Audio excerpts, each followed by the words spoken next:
Hi, my name's Tara Humphrey and I'm the Managing Director at Tara Humphrey Consulting, where we specialise in supporting new ways of working in primary care.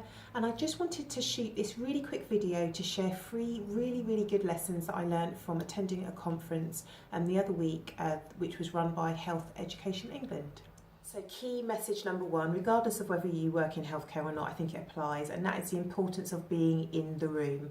I think whilst we live in an increasingly virtual world, some of these business relationships where you're trying to create a systematic change, where you're trying to change commissioning structures, where you're trying to change how, in this case, general practices work and operate and how they interface with the community and interface with secondary care, those conversations need to be done in person, and you need to consistently go and make your contribution and hear the viewpoints from other people. So the first message, I know it's really time consuming, and I know some of you think, well, I know that, but I think sometimes we overlook it, especially when we get busy.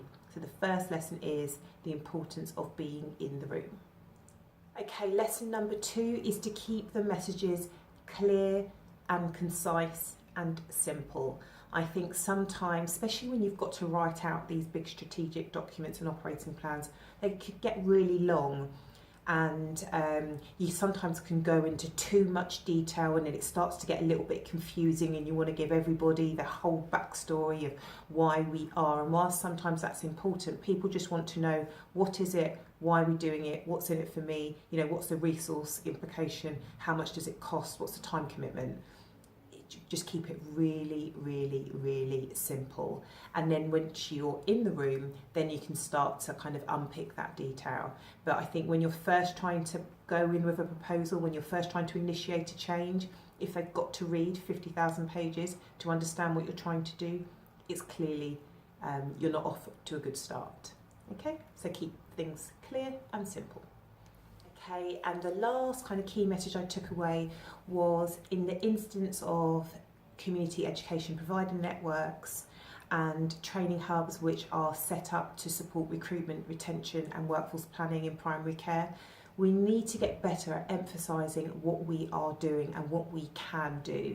We don't want to be bringing more problems to the tables. We understand the workforce crisis currently happening, but the CEPNs that I have worked with and am in communication with are doing so much work, but for some reason they're quite shy about telling people all of the good work that they're doing.